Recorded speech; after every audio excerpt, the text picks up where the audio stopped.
can still remember the first time that somebody tried to convince me of what I knew to be a piece of false teaching as regards the Christian faith. I'd only been about 10 years old, something like that. I was at primary school, and it was on the way out of school at the end of the day that I was walking down the long school driveway with a lad called Stephen Franks. Stephen, I think, knew that I went to church, that my parents took me. He found that quite amusing. And he said to me, "So where were you christened? Were you christened in that church you go to, or in St Mary's like I was?" St Mary's was the local Anglican church. I said, "Neither. I wasn't christened." Well, Stephen was suddenly very worried for me. I said, "What? You need to get christened. You're going to go to hell."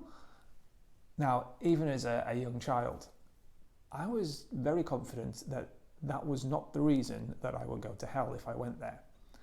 It wouldn't be because I hadn't been christened. I'd been taught that that was not what counted. What counted was personal faith in Christ. I did feel a pang of conscience though when he said that, because I knew even at age 10 that that was something I didn't have, faith in Christ. To get to our reading for today, it's from Philippians chapter 3 and verses 4 to 7. Let me read them for you. Paul is making sure that the Philippians don't fall for the false teaching of what were called the Judaizers, people who said that you needed Christ plus elements of Judaism in order to be saved. Here's what he says about himself as someone who once practiced the Jewish Judaism. "Although I have reasons for confidence in the flesh, if anyone else thinks he has grounds for confidence in the flesh, I have more. Circumcised the 8th day, of the nation of Israel, of the tribe of Benjamin, a Hebrew born of Hebrews. Regarding the law, a Pharisee. Regarding zeal, persecuting the church. Regarding the righteousness that is in the law, blameless. But everything that was a gain to me, I have counted to be a loss because of Christ." What is Paul saying here? Well, he's telling the Christians in Philippi, look, these Judaizers, they're parading before you all their Jewish credentials about their circumcision, their ethnicity as the people of Israel, their keeping of the Old Covenant law, their zeal.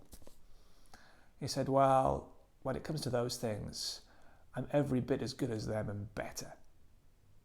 I was circumcised on the 8th day. That's the exact day the Old Testament says a person should be circumcised, 8 days after they're born. When it comes to my ethnicity, I'm of the nation of Israel. I'm of the tribe of Benjamin, one of those tribes of Israel.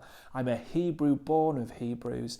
Regarding the law, a Pharisee. In other words, I am of the group that most meticulously sought to obey every tiny bit of every law. Regarding zeal in terms of my zealousness and my enthusiasm for the Judaistic faith, I persecuted the church. I persecuted what I believed then was a false teaching. Regarding righteousness that is in the law, blameless. He said, you'd have looked at me, you couldn't have picked a fault according to Old Testament Judaism in the way I lived and behaved.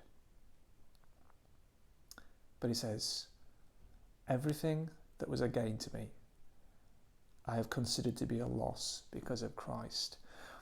Paul is saying, if someone is parading their credentials before you about why they should be accepted in God's sight, and it's all about what they do, the laws they keep, the background they've come from, be very careful. Rather, what do they make of Christ? What do they say about Christ? Do they love him? Do they rely on him alone? Paul will go on to say, and we'll look at this in a couple of days' time, that what he really wants is to know Christ. Does a love for Christ shine through in the person who is trying to teach you about the Christian faith? This weird time that we're in has probably given you the chance to listen to all sorts of Christian teachers online. Listen with a discerning ear. Are they parading any qualification for the Christian life and standing before God other than faith in and love for Christ?